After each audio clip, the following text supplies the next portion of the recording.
Find your mouthpiece and put on your jock straps. It's the Sports Blitz with Doug and Robbie.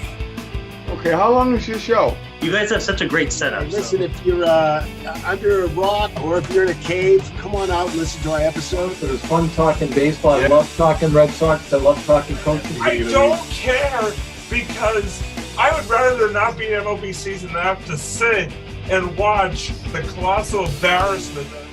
Hey, hello, I am Bloom. Yeah, it's Doug and Robbie from the Sports Blitz. I just wanted to find out whether you need some pitching. There you go. In 5, 4, 3. Hello, everybody. Welcome to the Sports Blitz. No, your eyes are not deceiving you. We are finally back with another episode. It has been a long while, but here we are, folks. And as always, I'm Robbie. We got Doug here as well. Doug, it's been a long time, my man. How are you today? Welcome back to the Sports Blitz. Oh, doing great, Robbie. I'm so glad that we actually found 5 or 6 minutes to be able to do the episode. It's been a while. I actually gotta go run do something right now. So I'm already doing 5 things while I'm doing the episode right now. But no, it's great to be back. We always have a lot to talk about. Yeah, it's just great to have the Sports Blitz back. I know that Robbie and I are getting together. We got some new things coming down the road, and we're gonna try to start to do this a little bit more often like we did before. We just have busy lives. What can I tell you? But we're gonna try to get that content out to you as best we can. Absolutely. I mean, couldn't have said it better, and I also couldn't say better talking about our sponsors for tonight's episode. 2 amazing sponsors who we love dearly and appreciate their support. Doug, why don't you tell us all about them? Yeah, well, the first one is Diamond Organizing, and basically it is a organizing business. And if you have a closet or a drawer, or I know Robbie's had many of that, especially his sock drawer. Sometimes his shirt drawer. Sometimes he needs those organized because he does it by team. He's got different teams in there, so he does it by team. So there's Patriots on one side, and there's Bruins on the other, and then there's what's another team? Boston team. The Celtics? The Providence Bruins. No, the Celtics, and of course the Patriots are all in a couple drawers. Anyway, if you need anything organized, you completely forgot the Red Sox, but I'll let that pass. Come on. Right. Now. Well, there's a reason I forgot the Red Sox. So that's beside the point. I'm just kidding. I'm kidding. The Red Sox are in there too. I think they're in the second drawer. They're not in the first drawer. That's probably why I forgot them. But anyway, yes, Simon Organizing. Please, there will be a description. In the description. There's going to be a description in the description. A link in the description, of course. And yeah, that's our first sponsor, and our second one is Wes Woodson. Wes is on a tour right now. I know he's on a very big tour. Wes talks about being not in a great place in people's lives. Sometimes you have those days. And he wrote a great book, and possibly work on a second book, but he's doing a tour and talking to people about depression, which is really, really important to talk about, and to get it out there that you are, and don't be afraid to. And it's really great. The work that he's doing is great. And it's really important. His story's very, very important. If you get a chance, Google him, get a chance to look at some of the stuff that he's doing. And again, we'll also have, I'm assuming we'll have some kind of link. Oh yeah. Yeah, we'll have a link in the description for you too. So that's our 2 sponsors, and they've been a sponsor for quite a long time, and we very much appreciate their sponsorship. Still waiting for the check. I know, yeah. It's in the mail. It's snail mail. It's by horse and buggy. They keep saying that. They keep saying the same thing. I keep know, saying yeah. the same thing, but that's okay. It is what it is. It's all good. They're It's all- sponsors, it's so all- we're appreciative. Absolutely, very appreciative, and definitely, again, big time shout out to both of them for their support and sponsorship, not just of this show, by the way, but of two other amazing shows, which I'll mention very briefly, and that being On a Couch Talking Sports with our buddy Kyle and I. Great stuff, being sort of fired at you on a semi-regular basis, and then Screen Time with Doug and Kyle. Again, new episodes have come out recently. Just more great stuff coming from Doug and Kyle. Definitely, I was honored a little while back to be the first guest on Screen Time. Really enjoyed my time, and these guys. If you want to know about movies and video games, I don't know, anything that has to do with the screen, you should definitely listen to these guys because they know what the deal is. So big time shout out to Screen Time and, like I said, On a Couch Talking Sports as well. So couple of shameless We got plugs some. I've never heard. Yeah, absolutely, and we'll plug it later too. But we do have an episode that just came out. It's on video games. You got to watch this because it's really cool. And we do have some really cool stuff that's coming down the road. Maybe a couple of guests. We're kind of we're working on it. Let's see what we got. Yeah. And Nice. yeah, so that's what we got. What are we talking about tonight, Robbie? We are talking about. There could have been a lot of things that we talked about tonight, Doug. We really kind of went back and forth on when we were playing out this episode. I mean, we basically had 2 whole months of content to really sort of pick and choose from what we wanted to discuss. We settled on 2 teams that are getting into the home stretches of their respective seasons and are both at the top of their respective leagues and respective conferences. That, of course, being the Boston Bruins and the Boston Celtics, and 2 teams who right now have kind of settled into a similar pattern as well, which we will discuss here coming up. So I wanted to start out tonight with the Bruins, who, by the way, Doug rocking his Bruins hat for the occasion. Yep, there you go. You got Perfect. In all its glory. Bruins, by the way, playing tonight at last check. Winning 2-0 at the end of one period of play against the Winnipeg Jets. So big time shout out to them. But anyway, the Bruins, again, still the top team in hockey right now. Have already clinched a spot in the playoffs. Headed towards a record-setting year in terms of points. Definitely well on their way to winning the top point getter in the entire NHL.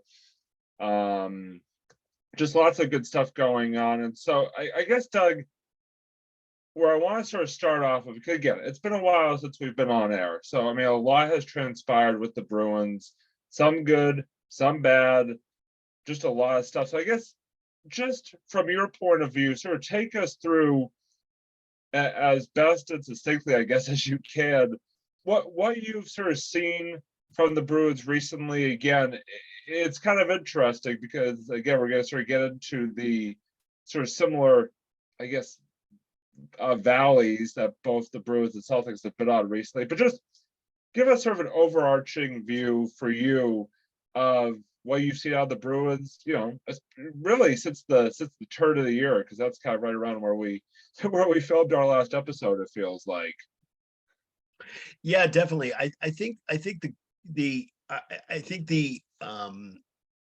trade deadline, I think, was a little underrated for the Bruins. Although if you see any reports, the Bruins did very, very well, I think, with getting 2 pieces that they absolutely needed and sending out a piece that was pretty good, but not, Craig Smith was good, but he was one of those pieces where, there just wasn't a lot. I mean, he was okay, but it wasn't great. Getting a little bit older,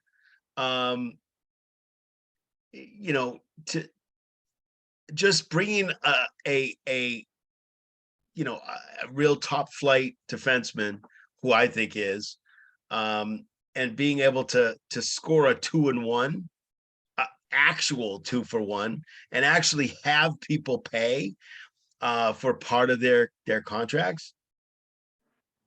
Just, I mean, how did he do this? I mean, we're always kicking Don Sweeney's butt about not doing not doing his due diligence and being able to get players for the long stretch, or the ending stretch. The Bruins have played so well this year. They have, they're a pleasure to watch. That it's been difficult to think that they would be able to not keep moving forward. These two guys have come in and they've done a tremendous help. They've been a tremendous help to the Bruins. So that's the first thing. And it's like an all-in kind of situation. We're all in because Sweeney actually went out and got needs. And even if it's a depth move, it was a good one. Yeah. And I think to kind of sum it up, I think the issue has been is that they've broken all these so many of these records. One of the records they just broke just recently is they were the first NHL team to get to 50 wins. They were the fastest team to do this. And it's interesting because if I'm gonna do a little shameless plug here, because I think if you're a Bruins fan, you really have to go to Spotify and you really have to listen to Morning Brew on Spotify. And it's Andrew Raycroft and oh good, I forgot the second guy's name. Hey, I'll get that for you. But what was so interesting is that they just brought up in their latest episode was something that the Bruins guru and I were talking about, is the fact that what do they have to win for right now? Because they really have been terrible the last 3 out of 4 games. I'm like, what is going on? I mean, is this the same team we just watched over the last 50 games? What is going on here? I just do not understand. So, the issue is that I just did not understand. Jaffe, he does the coverage. They do the coverage in between periods. Sometimes with Dale Arnold, sometimes with Sophia. I'm not going to say her last name because I'm gonna absolutely butcher it. Yeah, no, I'm not gonna go Yurstovich. down that road. Yurstovich. Yeah. I don't know. I Something said it like anyway. that, yeah. Anyway, it's called Morning Brew with Jaffe and Razor. It's absolutely worth. If you're a Bruins fan, it's absolutely worth listening to. They typically do it right after games, but they said the same thing that I brought up too. They have nothing to win for right now. They've first 250 games. They've already scored. Sorry, they've already scored a playoff spot. What do they have to win for? Okay, well, you still have to go through the next 25, 30 games. Still have to go to the end of the season. Yeah. And they have the best record in hockey. So, I mean, what do they have to win for? So I think they hit this peak. And all of a sudden they're in the playoffs. They got records. They're playing well. And all of a sudden something hits them in the head and goes, wow, do we really have to play? I mean, yeah, you do. I know you want the playoffs to start tomorrow, but that can't happen because you got to finish the regular season. So I think that's kind of what I see. kind of since the turn of the century. No, since the turn of the new year. That's kind of what I see. Yeah, that's really what I see. Do you see anything different than I do, Robbie? No, I think you kind of hit the nail right on the head there. I mean, it definitely seems like that they have, I mean, they just came out so strong to start the year, and especially, we talked about sort of the turn of the new year here. I mean, they won heading into this, sort of 4-game stretch where they've been struggling. They didn't win 10 in a row, coming out of the All-Star break. I mean, that was an impressive run. They just could not be stopped.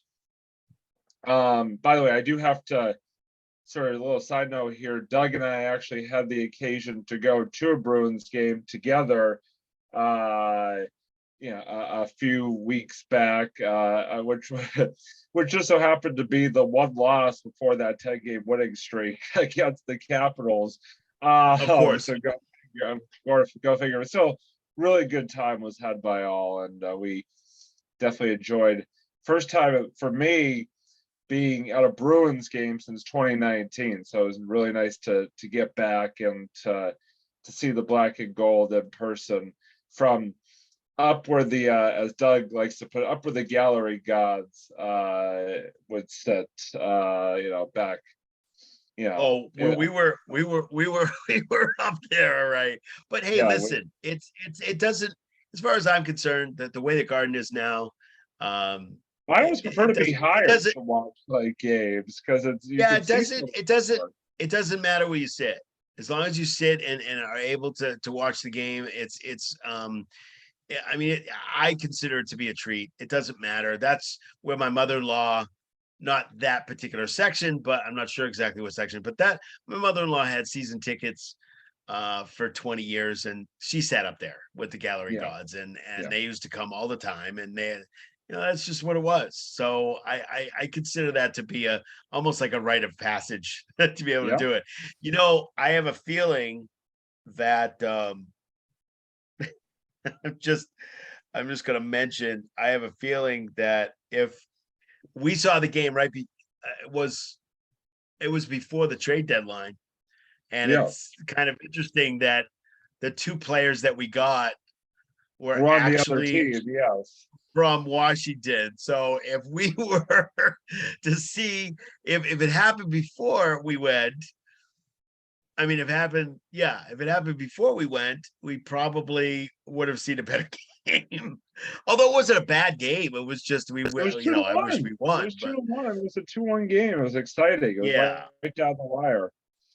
But yeah, I mean, yes.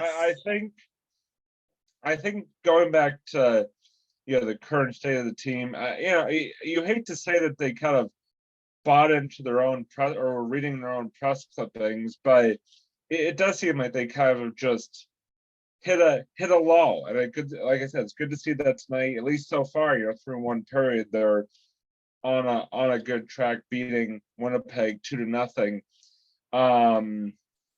But yeah, I think you're gonna have those stretches of season where you're gonna have some struggles. I mean, all the teams do. You just gotta figure out how to sort of get through it, get out the other side, and then sort of turn it back up. And so hopefully they can sort of quickly turn it around here starting tonight. I think it's going to be here's the one question I wanted to ask you, Doug. This is kind of something that I was thinking about coming into our episode, is that the Bruins have been lucky this year in the sense that they've had not one but two strong goaltenders. Jeremy Swayman and Linus Ullmark, who have, by the way, have the best post-game victory ritual in the entire NHL, as far as I'm concerned. So, absolutely. With the goalie hug. If you haven't seen this, go on YouTube. It is something very cool and very special. Everybody always looks forward to it. at the end of each victory. But I guess the question I wanted to ask you, Doug, and the point that I sort of wanted to make is, as you get, down the home stretch, and particularly into the playoffs, which hand do you ride in terms of goaltending? Because I mean, both guys have looked good this entire season, so it's sort of one of those situations where you can't necessarily go wrong whichever way you go. But if you're, Jim Montgomery, if you're, if you're behind the bench there, which we're not, but probably for the best because Jim Montgomery's done I a am. great job so I far. actually sneak back there, but he doesn't. He doesn't know who I am. I put on a trainer's outfit. I just put on like a little jumpsuit, and he thinks I'm one of the trainers. Poor Bobby Valentine with just the mustache, just staying over there. Yeah. I know. I just say I'm new. Yeah, there you go. Perfect. I'm new. It just started yesterday. News. Yesterday, I start rubbing his arm, massaging it a little bit. See, Jim, I just started yesterday. I'm good. Okay. But anyway, yeah, I'm curious to get your take on which way you would go heading into the playoffs in terms of the goaltending, because you really have two strong options here to choose from. Yes, I do agree with that. I would probably go with Allmark because I think Allmark has a slightly better record. He is, if not, he is the best. He is one of the best, if not the best goalies in the NHL right now, and continues to be. Yeah. He's also he also in one game I did notice that he also not just plays in the net and plays defense. He also does actually really well with playing offense also, which I thought was wild. That was epic. Yeah, I actually saw that game on TV, and if you, I wish we took a picture of both the Bruins guru and me sitting there with our actually, I'll show you what the face was. It was more like this. I know. It was one of those faces. It was like, holy crap, what just happened? And I actually had to see it like 4 or 5 times to actually believe that it happened. But that's what I would do. I actually had a situation over the last 3 or 4 games where Swayman was in net. I think the Bruins were down 2-0, and I didn't watch the first period, and I came out in between, at the intermission, and I came out to wherever I was. I must have come home or I was doing something, and I said, I noticed that I asked the Bruins guru, I said, "What's the score?" She said, "Oh, it's 2-0. We're losing." And I said, "Oh, is Swayman in that?" And she's like, "Yep." Now, I'm not saying that he's bad goalie. He's not. But on the flip side of it, I think that Allmark is a little bit better. And maybe it's just this year, but I just think he's just proven himself this year to be a slight bit more reliable. So that's that would be my answer on that. I think both goalies, as long as they stay healthy, I just knocked on wood.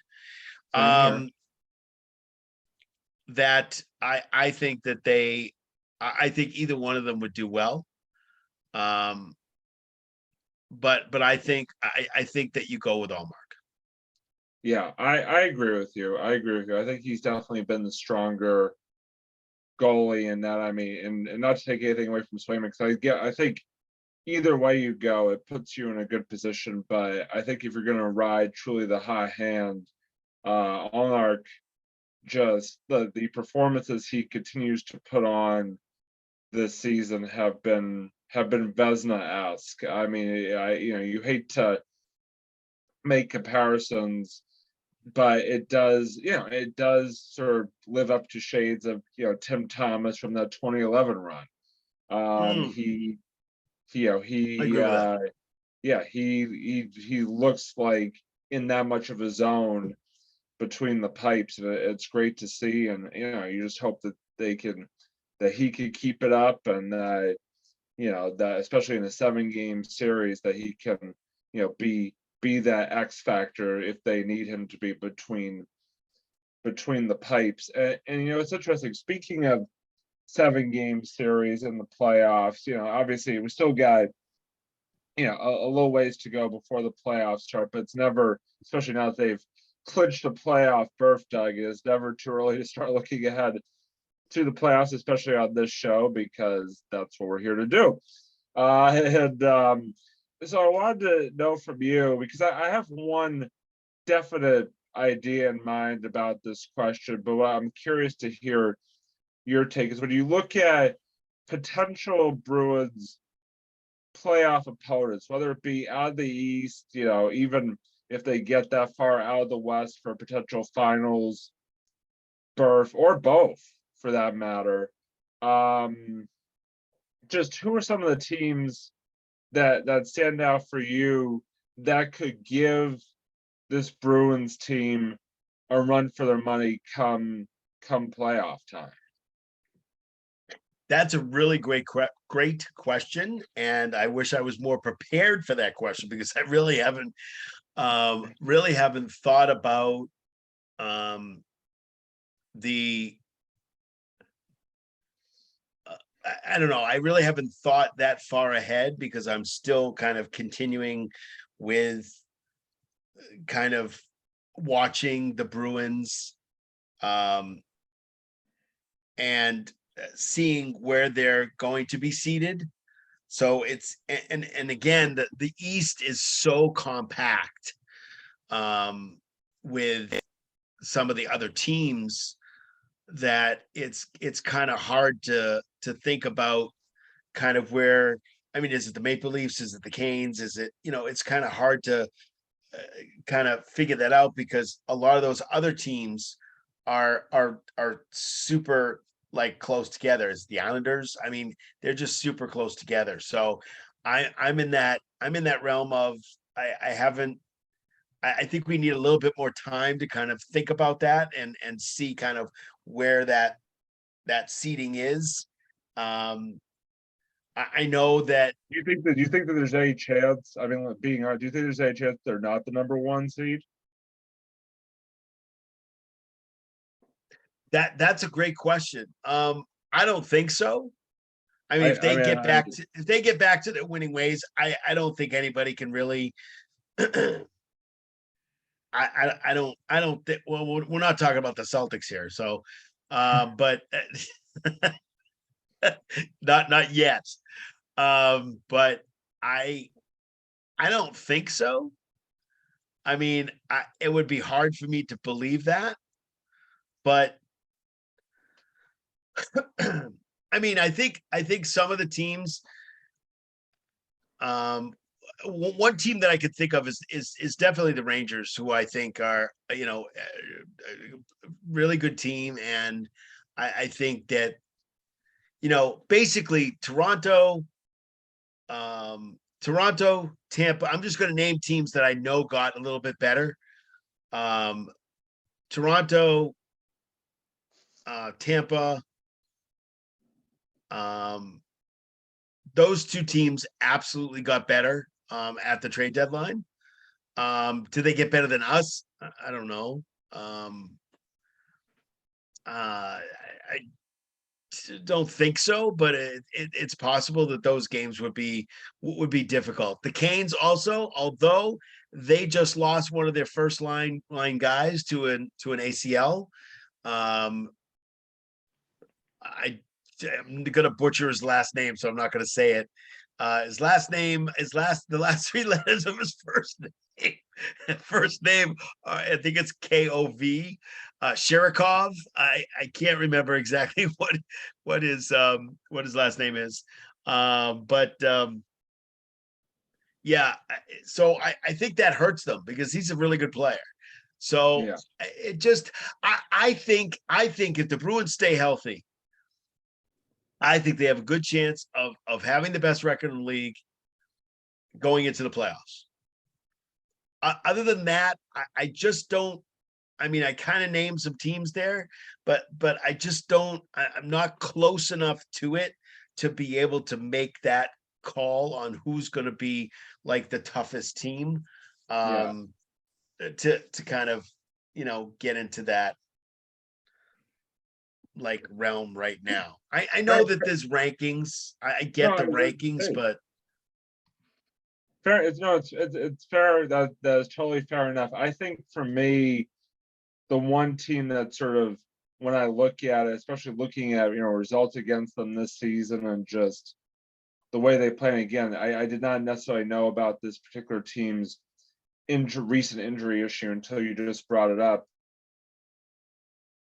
Is Carolina. Carolina, if there's any team in this entire league, not just the Eastern Conference, if there's any team in this entire league that scares me about a potential bump in the road in terms of a playoff series, it's the Carolina Hurricanes.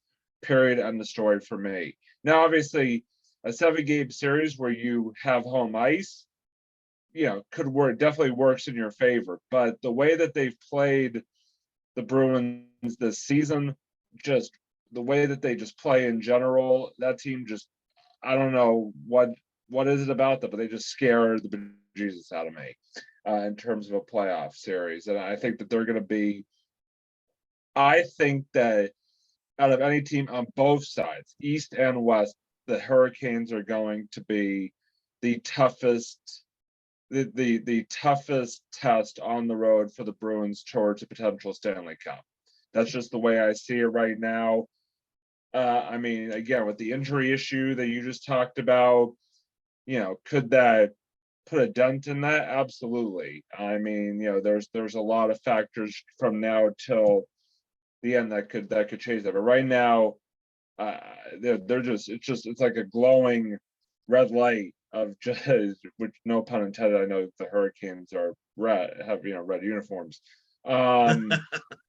Yeah, just completely, just no pun intended on that one. But Carolina just for a while now has been the one team that I look at and I say, this team worries me in a playoff series. But again, I think you're right in the sense that maybe it's a little bit too early to judge, because obviously as you come down the home stretch, guys could get hurt and stuff like that. We still got a ways to go here, but like I said, just if I had to pick one right now, I'd go with Carolina myself. But I definitely see your point there in terms of not maybe needing a little bit more time to really even those things out.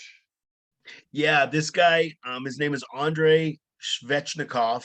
He's 22 years old. He's either on first line or second line, which is huge for them. I think it was in last Saturday's game. He was favoring his right leg, went for an evaluation, came back in the third period, and then had to come off again. And it turns out it was a non-contact injury. So yeah, those when it's non-contact, you kind of know what it is, even if you don't think about it too much. But yeah, I believe it's an ACL injury. He is definitely he's gonna have surgery, but he's out for the year. He's like a really good. I mean, I don't know too much. I don't watch the Hurricanes unless they play the Bruins, but I just kind of I mean, I'm on other social media, so I can get news from other places. But from what I get from what they're saying is that he's a pretty big loss. Well, that definitely, how much of an impact that has definitely remains to be seen, and that definitely adds some intrigue to as we go down the home stretch of this Bruins season. And again, another team that is heading down the home stretch of their season and is vying for a potential top seed, and also a team that's vying to get back to a second straight NBA Finals, is the Boston Celtics. I know Doug has been sort of our basketball guy here on the Sports Blitz. He and I text about the Celtics, among other things, quite often. Celtics did win last night in Minnesota, very down to the wire game, but they were able to pull out a victory, which is which is good, especially coming off a loss to the worst team in the NBA, the Houston Rockets. It was just a very low point for Celtics fans, as the Celtics are still, in the number 2 spot in the East. I mean, Philadelphia is right on their heels, and you got Milwaukee there at the top.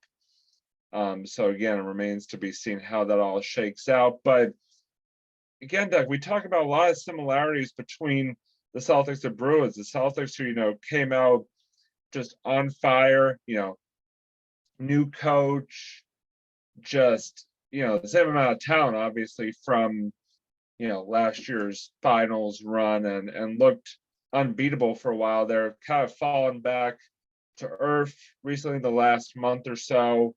Definitely hitting, like I said, a bit of a low there with that loss the other night to Houston.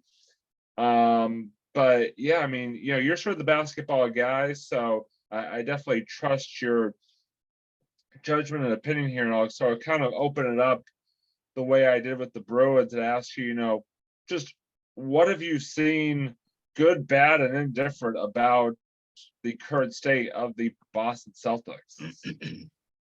Well, the good is that they started out winning lots and lots of games. They seem to be clicking fairly well. The Jays were playing well, and I'm a little, that they went to the the trade deadline, and I think there were a couple of needs. I think one need was met. I don't really know about the other need, and I'm still trying to figure out what's going on there. One of the needs we needed to have was to help out at the center position, because as you know, Rob Williams III is by the way coming back from his injury, but he's going to come back sometime like in a week or so. I'm like, what does that mean? Well, why are we getting that update? Why don't you tell us he's coming back in a day or so? Well, in a week? What does that mean? Is he coming back next week? Is he coming back Monday? What are we talking about here? So that's kind of vague for me. And to tell you the truth, when he's on the court and he's healthy, he's a good player. He's beyond a good player. Yes. The issue I have is that he cannot stay healthy enough to stay on the court. His body won't let him do that. I don't know why. And so we went out and got a guy, as Muscala is a guy who we got. I mean, he could play the power forward position, or he could play the center position. I don't think he's playing a lot now. I mean, I think he was. I think his minutes seem to sort of dwindled here over the last few games. It's interesting. Yes. And then of course you have situations where we're playing very, very well, but we have the same problems we had last year. We're losing leads. We're up by 15, and all of a sudden we're down by 12. I'm like, where's that coming from? The other thing is that we still have a roster spot to fill. I don't know who we're going to fill it with. I think that we should have gone out and gotten another forward. There were a couple of forwards out there. I don't think they wanted to come to Boston. Just my opinion. I don't know why, because we have a very good team, so I don't understand. But there were, even the buyout market, which I thought we were going to go after at least a couple of guys there, didn't happen. So I'm like, okay, now has Stevens visited Biden and they're like sleeping? I mean, I don't understand. Are they taking naps? I just don't understand what's in Steven's head right now. So you can't really, the only people that you can go for now, right this very second as we're sitting here, are people who never played the whole year. Because you cannot take a buyout guy and he decides he wants to leave, and you can't put him on the playoff roster. Anybody that hasn't played, somebody like, I'm going to mention somebody who I think they should probably get, because I think they can help with some rest with some of the forwards. And maybe you'll be like, oh my God, I can't believe you said that. But I think they should possibly think about Carmelo Anthony. And the reason being is because he's still out there. He's been working out. I know he hasn't played this year, but he can take over for, first, second period, that's the second quarter, whatever you need to do. Excuse me, to be able to give the Jays some rest. You need to get Jason Tatum rest, because if you turn out like you did last year and you don't have enough help, you're going to have the same result. You may not make it through the second round because you're just too darn tired. And I know Jason Tatum always wants to be in the game. I get that. But the fact is that you do need some rest so you can get through that big playoff push. Now, last year, obviously, they went through a couple of 7-game series, and that took some life out of you when you do stuff like that. So that makes sense. Yeah. But the other point is that I don't think Brad got us enough help. Although you could take people from the G League, and I'm still trying to figure out kind of what's going on there. I'm a little dumbfounded at really what's going on. I'm also a little confused about the gameplay. Confused. And the reason I'm confused is because they're not playing like they were like in January and in February. The beginning of February. They're not playing like they used to play. You see little bits and pieces of it. But like for instance, Houston, we should have freaking killed them. Yeah. We should have been up by 50 as far as I'm concerned. We should have won by 20. Easy. And that just doesn't make any sense to me. Are they just not trying? Are they just not what's going on? Now, there is some light. I'm not just gonna bash them for the time that we're on here, although I probably could. There have been some coaching issues, and I think that those have been addressed. The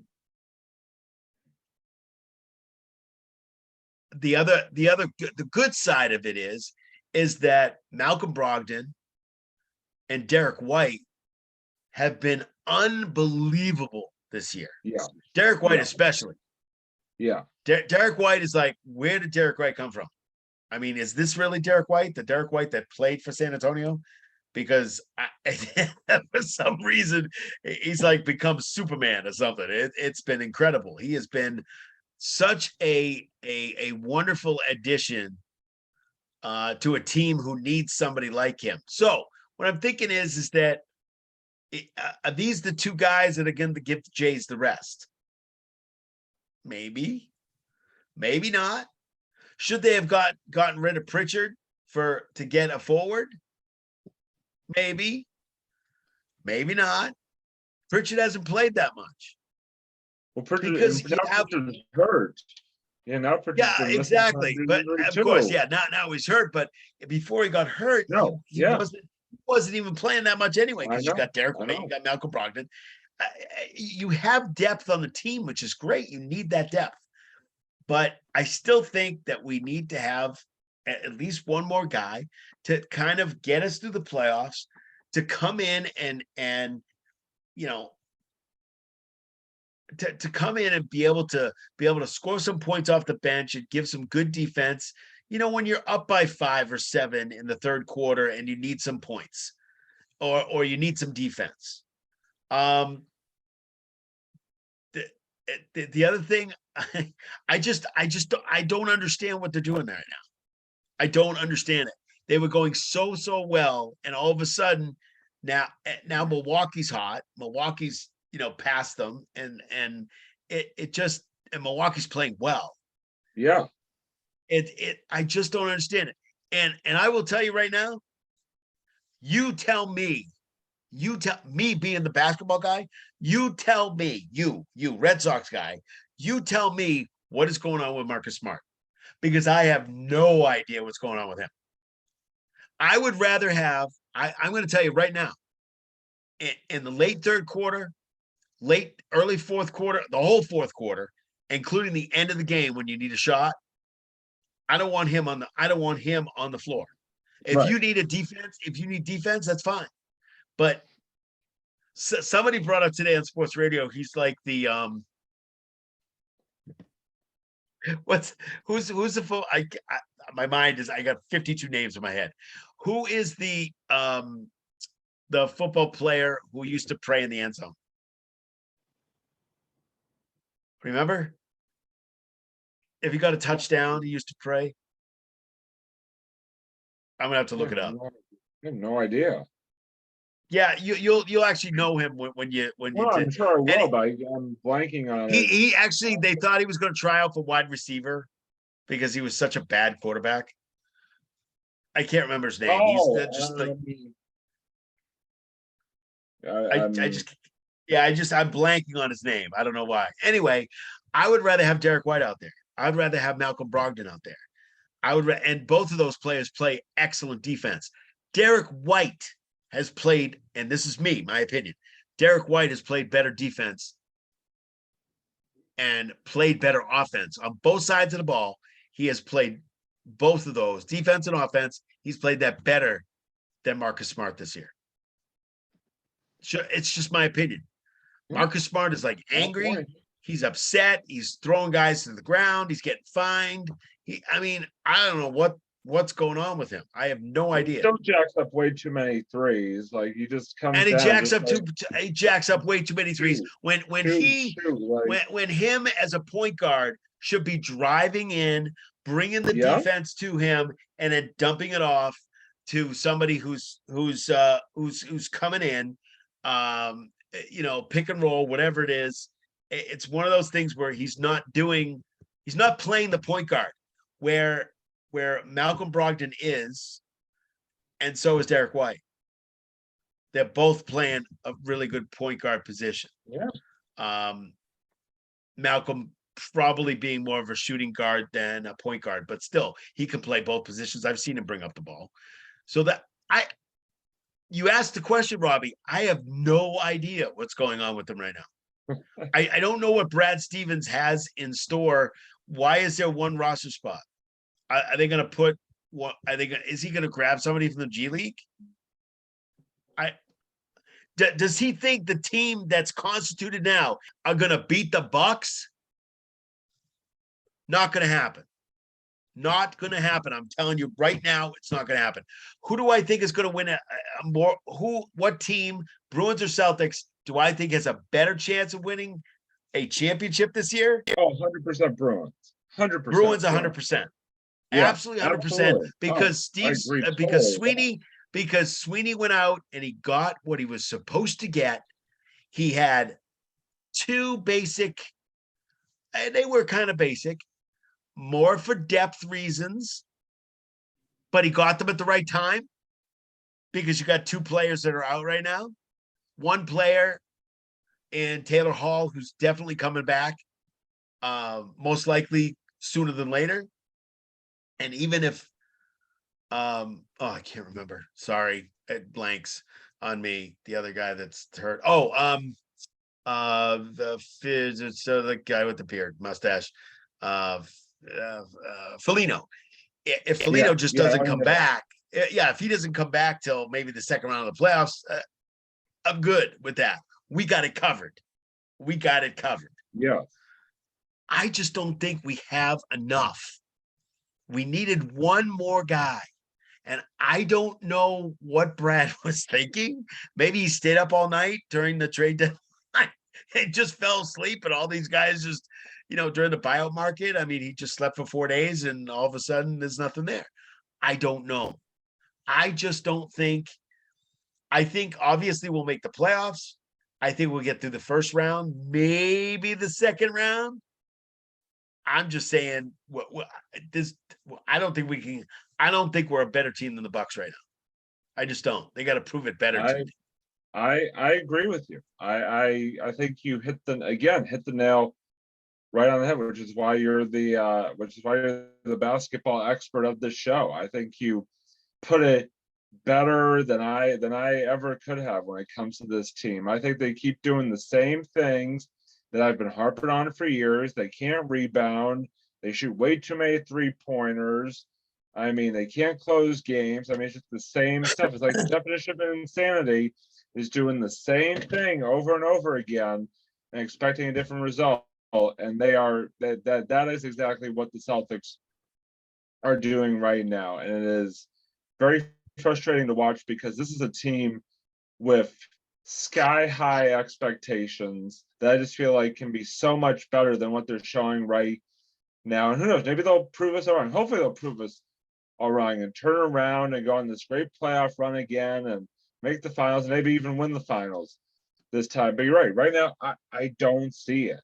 I see them winning a couple rounds in the playoffs. Do I see them even getting out of the East the way the Bucks are playing right now, the way the Celtics are playing right now?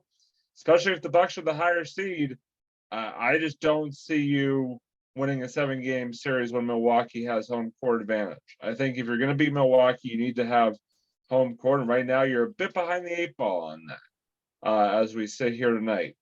Again, I mean, Robbie, I totally agree with that. I want to know what's going on with Grant Williams.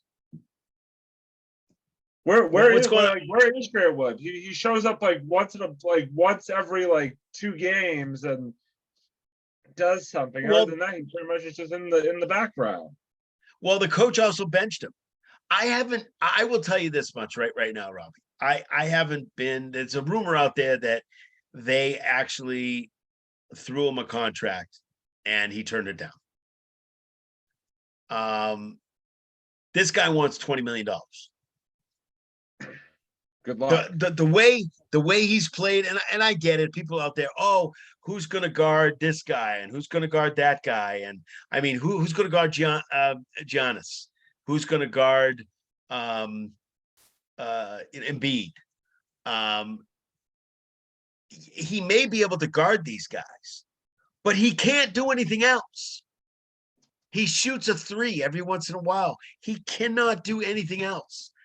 And furthermore, the way he's played this year, at least the second half of this year, he's not worth $20 million. He's not going to get $20 million. Somebody may pay him $20 million, but I don't think he's going to get it from the Celtics. I mean, heck, if teams pay Kelly Olynyk $15 to $20 million a year, I mean, Grant Williams definitely. And then, what I'm saying is that he may be worth 10 to 12. He may be worth that. I seriously do not think he's worth that because he has not proved that to me. Sorry, but he just hasn't. He's not consistent enough. He's not consistent. And the coach just benched him. The coach benched him. We don't know why. And all of a sudden he's saying his praises because he supposedly won the game for him last night.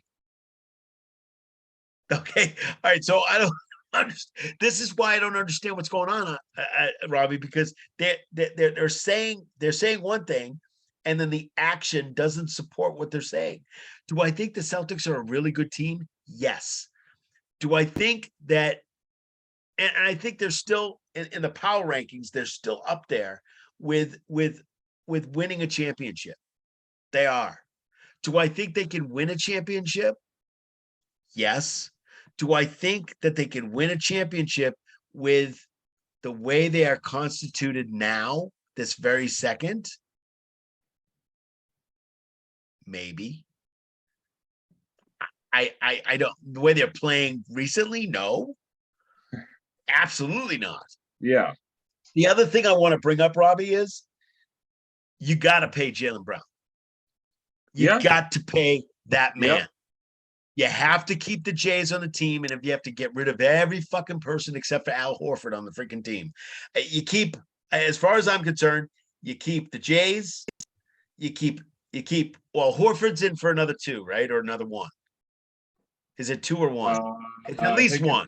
Yeah, it's at least 1. I'm not. Yeah, I 100% think he sure, got yeah. I think he got 2, I think, but it's definitely 1, at least 1 more year. So you got Yeah. Al Horford, you keep Derek White, keep him happy, and you keep Brogdon. As far as I'm concerned, was Hauser supposed to be the forward that you bring in? Hauser? Is you supposed to Hauser? Really? AKA Seriously? Gordon Hayward's lookalike. AKA he hasn't played well as far as I'm concerned. I think what happened is that Brad Stevens made a little bit of a mistake. Maybe it was a very big mistake. I think he thought, yeah, you bring Muscala in, he'll help out. He shoots 3, he can get some rebounds. Okay, that's fine. And obviously, Al Horford is older and he's playing incredible this year. He's off the hook. Even if he plays badly, he plays well. So I mean, but it's all good. I mean, I have no complaints about Al Horford at all. The issue I have is that he's older. I mean, he says, "Oh, I can play like, I could play 40 minutes, no problem." You can't have them do that. So you have to have somebody come in. Rob Williams III, he can't keep his ass on the court. He just can't. He is hurt. He's hurt more often. He comes on the court. He's like, oh, I think I hurt my calf. I'm like, dude, what is wrong with you? What is wrong with your body? I don't understand. But I'll tell you, when he's healthy, he plays really, really well. Yeah. I don't think he can guard. He's only 6'9". I don't think he can guard Embiid. We don't have anybody except maybe Grant Williams, just because he can body him. Grant Williams has got a big body, but Grant Williams is only 6'8", 6'9". You can't do that with Embiid. It's one of those things where they're not tall enough. What are you going to do? Put Pritchard on Embiid? That's exactly it's basically what you're doing is putting, we don't have a real tall guy. And actually Al Horford's done a really good job with Embiid. So I don't know. I don't have any idea. I think what Brad thought was, and this is just a thought. Here goes Doug's thought for the day. You ready? Ready. Doug's thought for the episode. I think Brad Stevens thought that Hauser was going to step up. And if he stepped up and played well, then he can take over for one of the Jays doing 15, 20 minutes, whatever. And I thought the way they were playing, I think Brad thought that was going to be the progression, the natural progression. Nope. Hasn't happened. He bet wrong. Unless he comes on this episode right now, or he comes on a future episode, Brad Stevens, and comes on and says, no, that was not my thinking.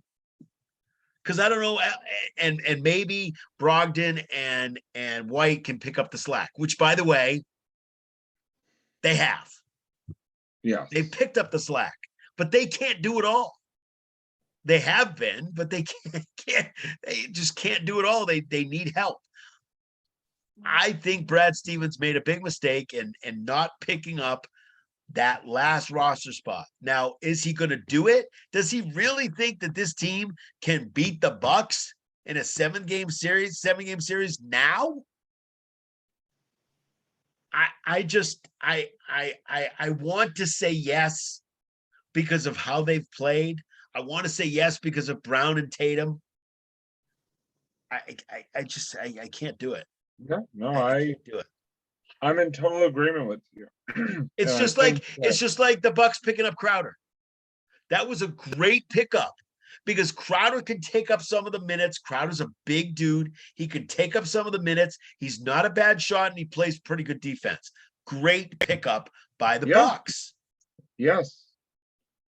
100%. It's just, you got to find, I don't understand what Brad was thinking. You still got a roster spot. No. You gave up Vonleh. Vonleh's gone. Now what are you going to do? You're going to leave that open? you going to put Cavaghelli on there? Although Cavaghelli's been playing great in the G League. He's been playing great in the G League. But that's the G League, man. That's the G League. He's been playing terrific. They even brought up the other guy. What's his name? The other guy who was in the G League. He's got a two-way. He's got a two-way contract for the JD Davidson. They brought up JD Davidson, but are they playing him? No. Nope. Not at all. Okay, so you bring him up just to fill the seat so the seats can be warm? I don't. I just don't understand, man. I am so confused. I am so freaking confused. I'm right there with you, and I think the home stretch of the Celtics season is going to be very interesting because I could see it going a whole bunch of different ways, and some of them are not very pretty. So it's going to be right. Even Blake Griffin, even Blake Griffin has been playing out of his mind this year, out of his freaking mind this year. Yeah, well, I mean, when he plays, yes, he's been playing very. I think he's been playing very well for somebody who's a backup to a backup. Yeah, to a backup. but again, I don't understand. I don't get it. I'm dumbfounded. I'm actually dumbfounded. I'm dumbfounded with watching them. I'm like, what are they doing right now? And then I'm saying they don't have anybody else to come in. Who do they have to come in? They got to bring Hauser in? Yeah, bring Hauser in. Bring Hauser in so he can stand there and not do anything because that's what he's doing. Well, we need a 5 guy. Okay, well, we need 5 guys on the court. Okay, well, bring him in because he ain't doing crap. So I don't know. I just they have to have a different attitude, and I think their attitude was we're winning all these games, we're in first place, and we're just going to take it easy because we don't really need to. We've been doing so well that we can kick ass on all these teams. We can beat all these teams, and the fact is that that's what these teams are doing for the Bruins too. The teams, and there's a few teams that they just played recently. Few teams that the Celtics played. There are teams that are not in it at all. They're not in the playoffs at all. But they're going to come in and say, we're going to beat these guys because these guys have big heads and they got swelled heads and they think that we're just a team that's going to roll over. And we're going to do it just because we can say we beat them. Just because it's going to be plastered. It's going to be plastered everywhere. Hey, the whatever. The Robbie, we can call it the Robbie whatever, the Robbie Warriors beat the Bruins and the Celtics tonight back to back just because it's in the news, man. It's in the news. They got nothing to play for. Houston. Look at what just happened tonight against Houston. Yes, exactly. And Houston's a very young team, actually quite a good young team, up and coming team, but we should have wiped the court with their butts. Absolutely. They should have been that the guys who take the court off should have been taking Pampers diapers and wiping the court of all the crap that was on it. I'm telling you, that's what should have been happening that night. I think they played away. But anyway, besides that, it was one of those things where I was like, wait a minute. These guys are just coming in. These teams are coming in and going, well, we're going to wipe the ice. We're going to wipe the court with them. We don't care. We want to beat them. And there are some of these teams that are in wild card positions. And because they're in wild card positions, they're going to want to beat the Bruins. They're going to want to beat the Celtics. That's just the way it is. And that's what's happening now. The Bruins guru brought that up big time. She's like, oh yeah, that team, the team that they're playing tonight, Winnipeg, is in that gray area of, play-in kind of situation there. They're in that gray area, and they're going to want to beat the Bruins to get the 2 points. Totally makes sense. But the Bruins and Celtics are doing exactly the same thing, Robbie. They're just not playing the way they were playing a month ago, 4 weeks ago, 5 weeks ago, whatever it was. They need to start playing again. They need to say, we're going to beat every freaking team. I don't care if we're already in the playoffs. I don't care if we already got 50 wins.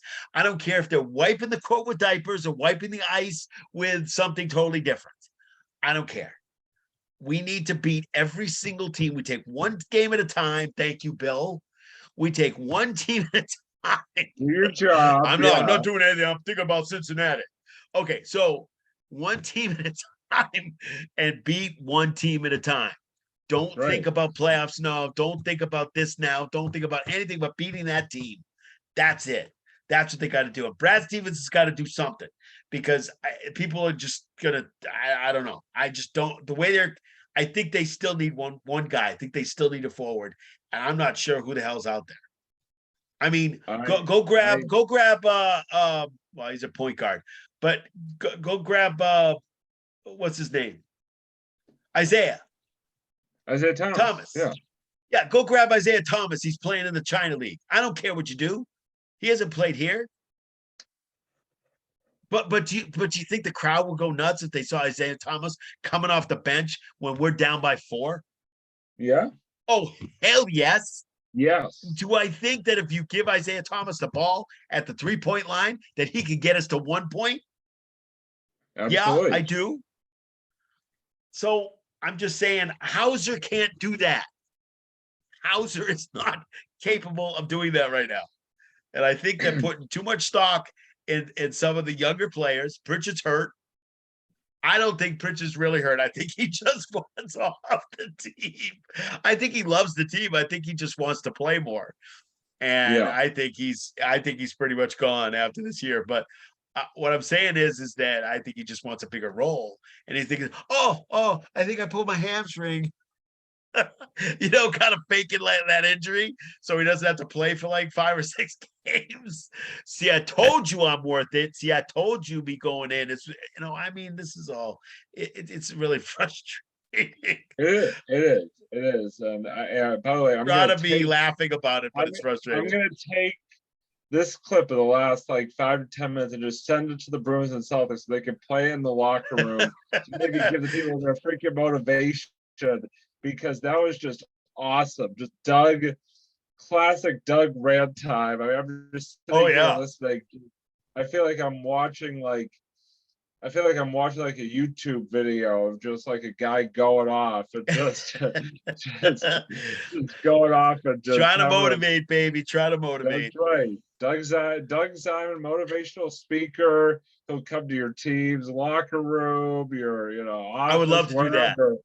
I would love to. Hey, listen, I'm setting up my own communications company to try to do that. So never know. You may see me in a locker room somewhere, or at least at the game. Good seats is what I need. No, I'm just kidding. There you go. But it is frustrating, Robbie. It is frustrating right now to know what these teams are like, and what they can accomplish. What they can do, and all of a sudden they're losing to these. Some of these are crappy teams. Some of these are middle of the road teams. Some of these are pretty good teams, but we should be beating them. So it doesn't make any sense. And again, I'm not as worried about the Bruins as I am about the Celtics, because I'm not sure where you can go except to bring somebody in like a Carmelo Anthony, like someone who has not played, or someone from the G League, and I don't know what they're going to do there. Yeah. Yeah. No, there's an empty seat. There's an empty seat there. And there's a 15th spot that's ready for someone's ass to be put in. And I don't know what ass that is. I'm with you. I'm with you 100%. And and hopefully they can figure it out and, maybe finally turn back into a team that we thought they were. At one point, and maybe, I don't know, get back to a true contender once again. I don't know. We shall see. Still a lot of basketball left to be played and still a lot of ranting left to do, but I am going to move us on here because, otherwise I think Doug, my head might explode from all the smoke that's been coming out of his ears for the last 10 minutes. So what we like to do at the end of our episodes, as you all know, is we like to do a final thought.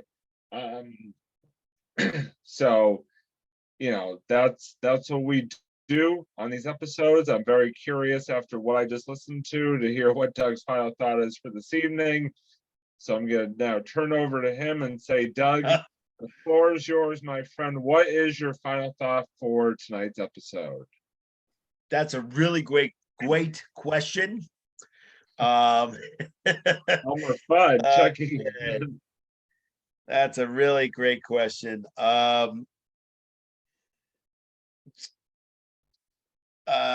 Yeah. Excellent. I did I don't know.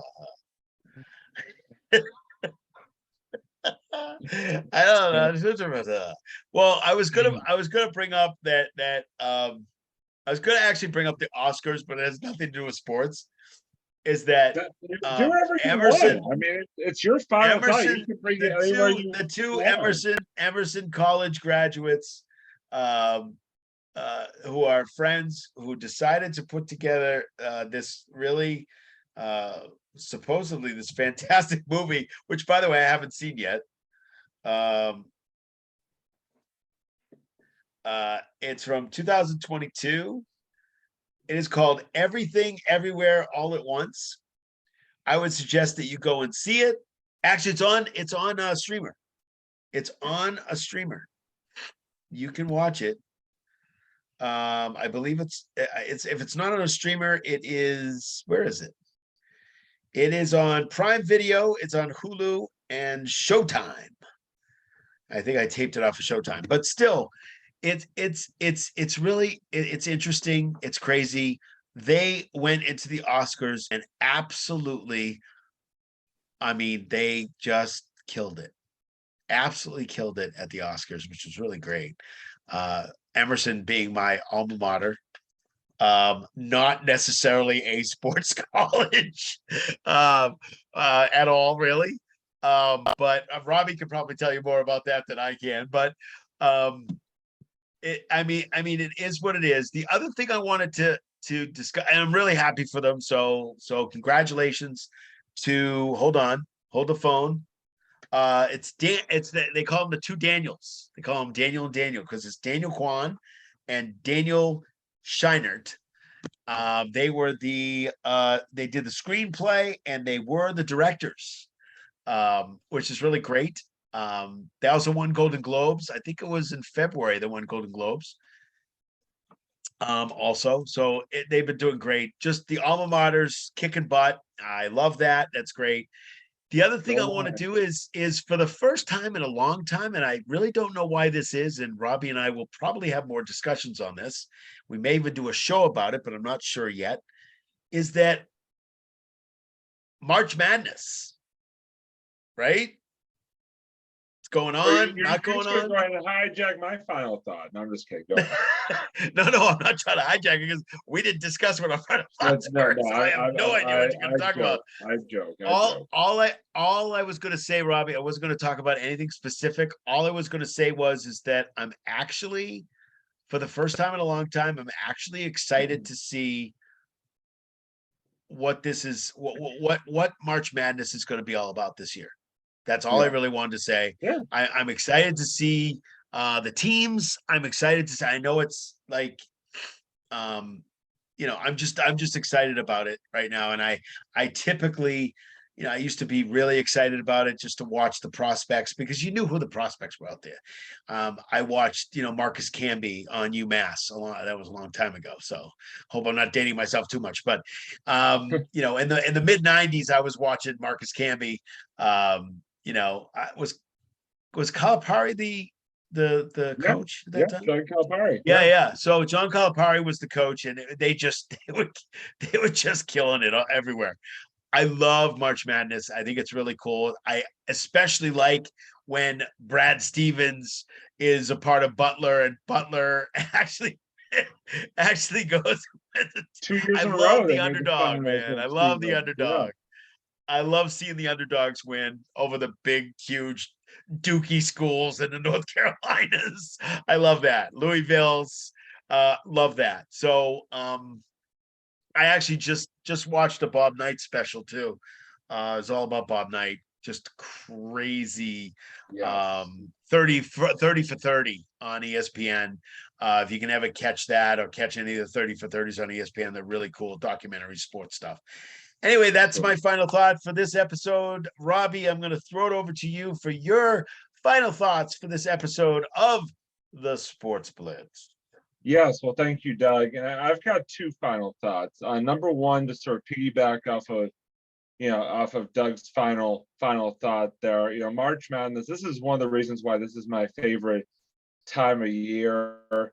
March Madness. I always love watching the games, doing my little bracket, and usually having my bracket completely blown up by the end of the first day, which in a sense it kind of was today as well, because one of my Final Four teams, good old Virginia, decided to go and lose to Furman. But anyway, that's beside the point. But I did, speaking as Doug was, of a underdog beating a giant, so to speak, I wanted to give a shout out to a team that pulled off just that earlier this evening, the Princeton Tigers out of the Ivy League, which I do have to shout out one particular uncle and cousin of mine who are both proud. Actually, my uncle, aunt, and cousin, all from the same sort of immediate family there.